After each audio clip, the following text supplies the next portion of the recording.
Welcome to the Monster Slayer Bestiary, where we hypothesize how to fight pop culture's greatest monsters. I'm your host Red King, and today we're going to be talking about the small green bastards of fantasy, Goblin! Seriously, how the hell does Grimjack do that? I tried 15 times to do an impression, and I couldn't get anywhere close. Goblins are short green creatures that no fantasy world is complete without. They are mostly treated as the punching bag of fantasy stories, with a horde being thrown at the main character just to become the textbook definition of a Wharf effect. But as literally every self-defense class or martial arts instructor will tell you, fighting multiple opponents is incredibly difficult. There are multiple videos showing what happens when you try to fight even 2 or 3 people, and it doesn't end well for the person that is outnumbered, let alone 20 or 30 people. Goblins also often lack self-preservation. This is also bad for us, as while you kill the goblin rushing at you, the sword you have as your only line of defense is now stuck in their body, while 3 more have already got into attack range. Most interpretations also have some sort of dark vision, and have them as nocturnal. This provides a very difficult problem to solve. How are we going to fight multiple goblins without being completely overrun, while also maybe being in the dark while doing it? Let's start with armor. Most media shows goblins as having mostly primitive tech. This means that a suit of full plate armor should protect us from pretty much anything they throw at us. However, their numbers would still give them an opportunity to tackle us and jab through the gaps in the armor necessary to move, so we can't rely on that. The next thing we need are weapons to kill them.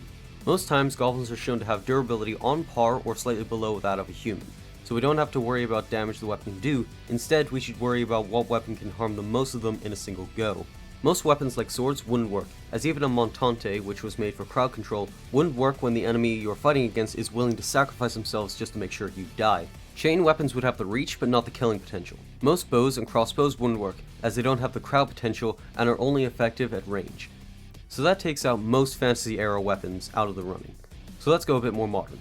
Most guns, like shotguns or LMGs, would work, but the issue of cost and ammo consumption comes up. A flamethrower is an option and will give a fear factor with the flames, but it comes into the problem of, have you seen the gas prices lately? This is where we resort to something I haven't talked about in these videos, because I know most of the people who watch these types of videos don't have them. Friends. Yeah, for most of the monsters I've talked about, I talked as if you were fighting them alone, but most will be easier with multiple people. Now with multiple people, you would think this doesn't help much, as all the weapons we talked about before still have the same issues, if not more issues, as now you have to make sure you don't hit your teammates. But having more people means you can reduce your budget while doubling effectiveness. If you get a lighter leather padding, and instead use your money you spent on that suit of armor to buy a bunch of Roman scutums, you could employ the testudo formation and gain a large advantage. For those who don't know, the scutum was a large full-body shield used by the Romans, and the testudo formation was a way for the soldiers to interlock their shields to cover all angles. For the purposes here, you could plant them in the ground for extra leverage with small gaps between them like pictured here, allowing you to have a movable fortress that when paired with short swords to attack through the gaps, will give a near perfect defense that both defends against the primitive goblin attacks, while also giving you a way to attack with little risk, as goblin arms would be too small to reach you if the gap was small enough. The main downside is that if there are enough goblins, they could similarly put their combined weight at the wall and completely topple it, but at that point, you would want a heavily fortified compound anyways, so for a small horde of goblins, this is a good strategy. But what if you want to take the fight to the goblins and stop them from attacking your home permanently? Then, you would need to find their nest. Goblins are usually found underground, so you would need to find the entrance. To do so, allow one goblin to run back to the nest and follow them, but kill them before they reach the entrance so as not to alert the rest of the horde. When you find the nest entrance, do not go in. The hole would probably be too small for a human to fit anyways, but even if it's big enough, the number of goblins in that place would mean trying to go into a cramped space where they can see you, but you have no ideas about the layout or number of enemies, a bad plan.